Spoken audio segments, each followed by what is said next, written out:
One of the worst things about BookTube is that it seems like we're always talking about the same few dozen books. So today we're going to talk about some books that I think are hidden gems, some books that are underrated, some books that you probably haven't heard about, but I think deserve a lot more love and attention, deserve their time in the spotlight. And when I say hidden gems or underrated books, I don't mean that instead of every booktuber reading these books, that 1 out of 3 booktubers read these books. I'm sure there is no one that's watching this video that has heard of all these books. If you have heard about all these books, make sure to brag about it in the comments below. Let's get started. 10 different underrated hidden gems, all different genres. Let's go. Number 1, The Reapers Are the Angels by Alden Bell. This book was beautiful. The writing was lyrical. I loved the prose. The setting was incredibly immersive. I love the philosophical themes. This is a Southern Gothic, post-apocalyptic zombie story. Zombie stories get a bad rap. They're not known for being very highbrow. They're not known for being thought-provoking or philosophical.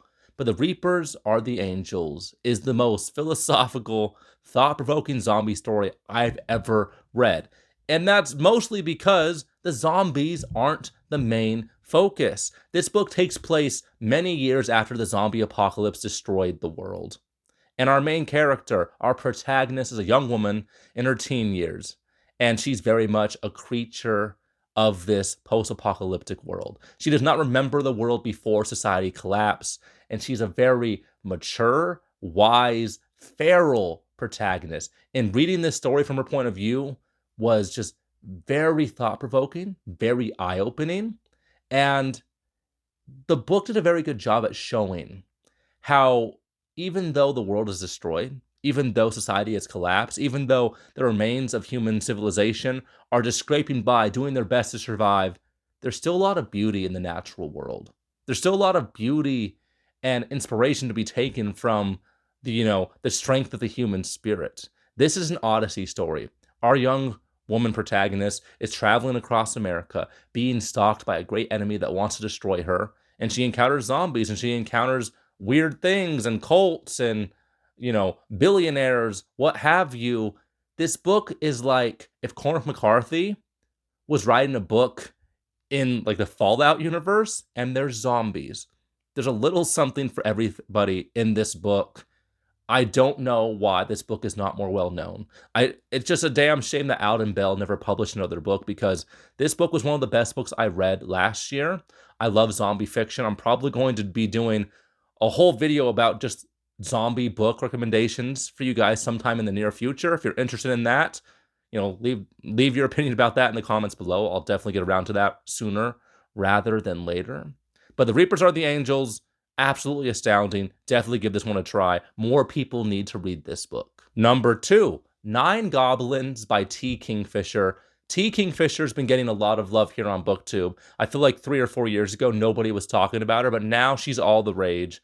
A lot of people are reading her book, A Wizard's Guide to Defensive Baking, and they're reading her horror-adjacent novels. And 9 Goblins really has been under the radar, and that's a damn shame. This fantasy story, this fantasy novella, is just so cute, so uplifting, and there's a lot of things happening in this short little novella. It follows a troop of goblins, 9 goblins who've been trapped behind enemy lines in their war against the elves, and we follow these goblins, and we realize that they're not the monsters we think they are. These aren't your granddaddy's goblins. These goblins are adorable. Look at the cover art. They're just chubby and small, and they have capes.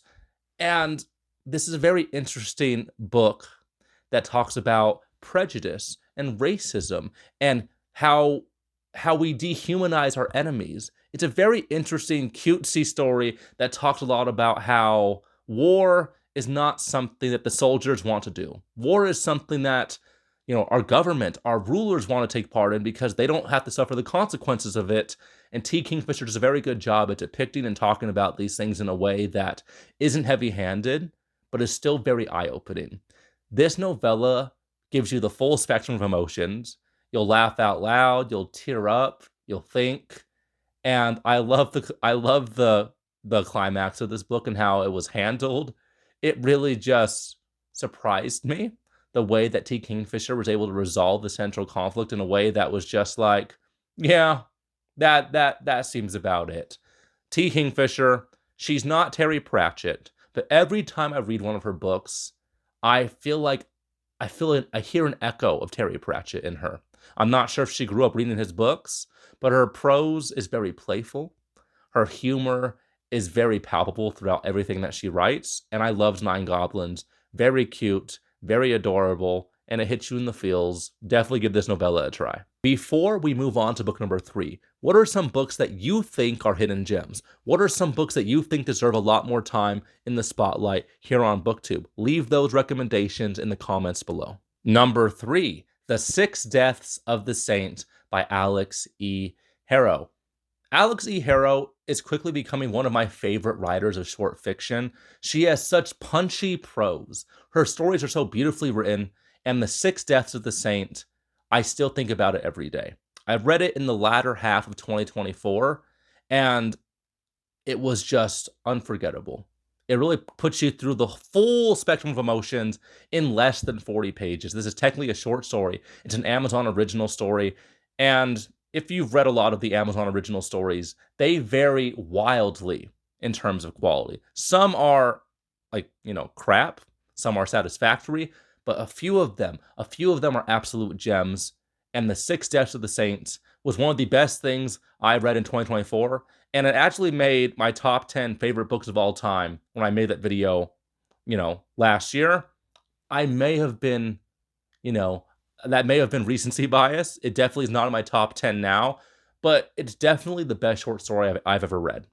The full spectrum of emotions in 30 to 40 pages, from the gutter to godhood. The short story starts off with our protagonist dying of some disease, but she gets saved by a prince who raises her up, trains her to become his champion, and she becomes something great, something worth singing the songs about.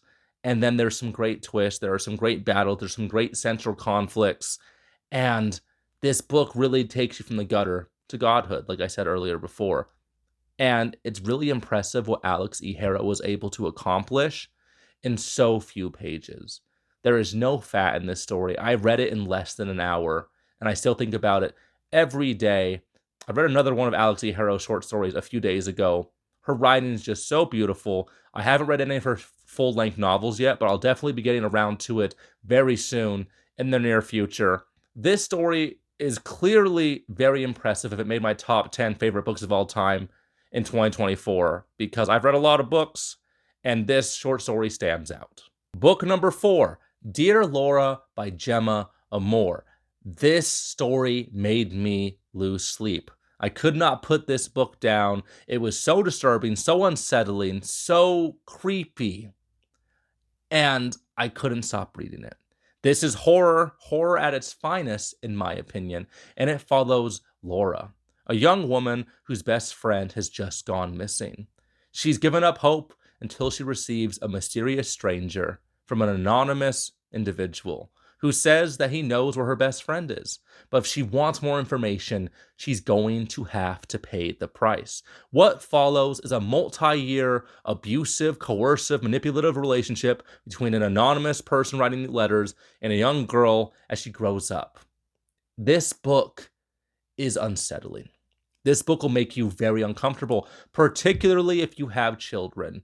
Lots of triggers here. If you can't handle things happening to children or, abuse in your books, definitely steer clear of Dear Laura.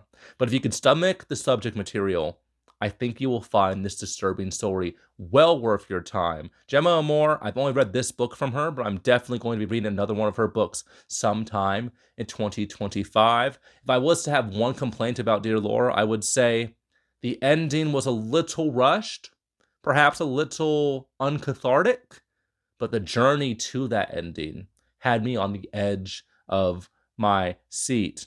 If you have daughters like me, this book will make you lose sleep. If you like to read things and be unsettled, be disturbed, be scared, be uncomfortable, give Dear Laura a try. It's short. You could read it in probably 3 or 4 hours. Well worth your time if the subject material is not too triggering. Book number 5, The Hobs Bargain by Patricia Briggs. This is fantasy with a very strong emphasis on romance. That being said, I loved this book. Patricia Briggs is best known for her Mercy Thompson series, which is mid, completely fine, satisfactory urban fantasy. My wife's a big fan of Patricia Briggs, and I read the first few books in the Mercy Thompson series. Not my cup of tea. I don't care for urban fantasy. But I read the Hobs Bargain, and it is head and shoulders above the books I've read in the Mercy Thompson series. A lot of people that pick up the Hobs Bargain pick up this book, and they're expecting something similar to Mercy Thompson, and that's not what they get. This is historical fiction fantasy, and there's a very heavy romantic subplot, but there's no smut with this romance. So if you're a romance reader of the modern age, this book has no spice whatsoever. It's a very interesting take on the Beauty and the Beast type of subplot, and I love the writing. I loved the Hob. I loved our main protagonist. I loved her budding magical powers. I will say the conclusion of this book was a little rushed, and I really feel like the author was contemplating writing a sequel, and she never got around to it because she's too busy continuing on for never-ending Mercy Thompson series, which is just mid, and I hate when authors do that.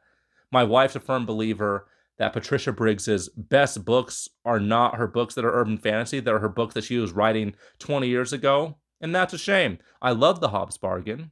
Not a lot of people are talking about it, and if you like your romance, very witty and whimsical and clever with no spice, I think you should give the Hobs Bargain a try.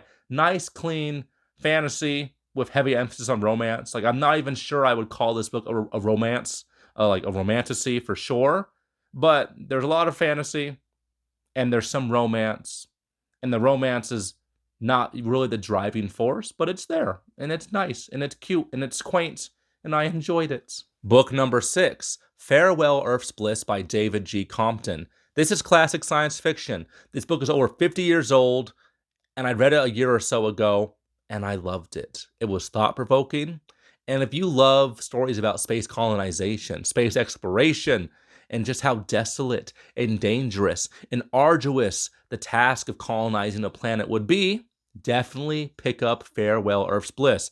It'll really put into perspective just how dangerous it would be to send people out into the ether of space to colonize far-off planets.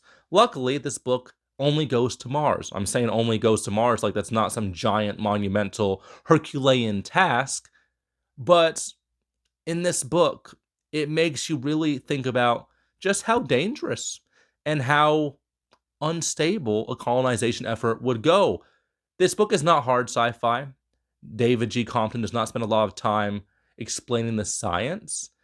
This book almost reads like a fantasy and space type of thing. There's no magic, but things aren't very well explained. But it follows a story of a bunch of criminals who are exiled to help colonize Mars, because that's where they send all the criminals. It's basically how we colonize Australia, but on Mars. But they get to Mars, and it is desolate, it is depressing, and it is a hard life. But people find a way to survive, and there's some corruption going on the Mars colony, and the criminals that have just gotten there, they're not sure how they're going to fit in, they're not sure how they're going to survive, and the plot really speeds along. And the conclusion, the climax, really makes you think. I'm one of those individuals that thinks humans have no business going to space. And this book definitely validated my opinions about that, validated my point of view. So if you want a gritty take on Mars colonization, give Farewell Earth's Bliss a try. I will say, it's from the 1970s, and there is a racist character, and he uses the N-word, hard R, a lot. It didn't bother me too much, but if that's something that'll bother you, don't read this book. You'll just get upset, and you won't enjoy the reading experience. But if you could overlook people using that word, I think there's a lot of things to discuss with this read. Book number 7, From Hell by Alan Moore. It seems silly to put an Alan Moore graphic novel on this list, but Alan Moore is so successful. He has so many works that have entered into the public consciousness. V for Vendetta, The Watchmen, Swamp Thing, Promethea, Spawn. he has so many well-known works. And I feel like From Hell deserves a lot more attention than it has received. It is critically acclaimed, but not nearly as popular as a graphic novel like The Watchmen or V for Vendetta, which is sad because I think it's his best work that I've read from him so far. It's a very interesting portrayal and depiction of the Jack the Ripper story. If you're familiar with Jack the Ripper, you know that it's about a man, an anonymous person we haven't been able to identify, who was hunting down women of the night in London, in Victorian London.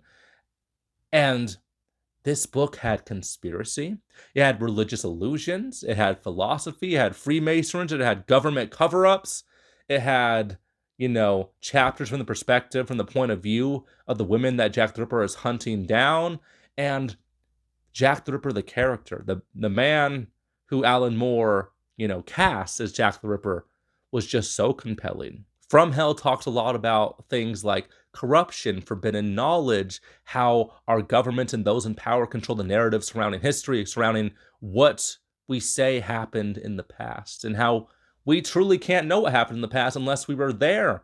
And it talks a lot about what sources are credible. Who should we believe about the past? Who should we believe about what is right, what is wrong, what is happening? Alan Moore will make you think about a lot of things when you read From Hell. It is the densest graphic novel I've ever read. It is a very dense picture book. We talk a lot about religion and paganism and architecture, and I really feel like I went on a tour of London's architectural masterpieces, all these great historical buildings. I feel like I know so much more about the history of London, a lot of these historical landmarks. Alan Moore does kind of bog the reader down in all these details. So this is a graphic novel that I loved it. I don't regret reading it, but I probably won't be rereading it anytime soon because it was just so dense. But everyone who is a fan of graphic novels, of mangas, of books of a visual medium, definitely give From Hell a try. Read the version that's colorized. A lot of people who are hardcore fans of this work say that reading the colored version is blasphemy, but reading this book with pictures that are colored in is such a better reading experience. The artwork is striking, particularly the murder scenes and the occult symbols, all that stuff, so compelling. I love forbidden knowledge. I love secret societies. I love government cover-ups. I love conspiracies. If you love those things, give From Hell a try. Book number 8, The Blue Book of Nebo. This story was beautiful. If you loved The Road by Cormac McCarthy, read The Blue Book of Nebo. It's like The Road, but instead of a father and son traveling along this road across America, it follows a mother and son who are surviving, who are scraping out a living in the wilderness of the UK. It's told through alternating journal entries from mother and son, and we're given a pretty clear picture of what life is like in their little wilderness homestead. And I loved reading the chapters from the son's point of view in particular because he does not really remember how the world was before society collapsed, and he's very much a creature of this post-apocalyptic system. But his mother, she has such a longing, and she has a lot of depression because she remembers what the world used to be like, and she wants her children to grow up in a world that was as good as the world that she grew up in, and she feels a lot of guilt that she can't provide that living for her children.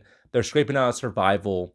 There are some really sad scenes in this book, scenes that'll break your heart. And just seeing the sacrifices that a mother will sacrifice for her children was very moving. There's a big sad moment about 3/4 of the way through this story that really had me wiping tears out of my eyes. I love the ending of this book. It is short, but it'll really hit you in the emotions. The ending will really have you thinking about what all of that meant. And I can't talk about the ending because that will spoil it, but what a great ending. I love the premise. I love post-apocalyptic fiction. This is very literary, beautifully written, and you can read it in 4 or 5 hours tops. Well worth your time. There is some, I believe Welsh slang, so you're definitely gonna have to be Googling up some words while you read this. But this is beautiful, underrated, and especially if you like Cormac McCarthy's writing style, like in The Road. Definitely read this.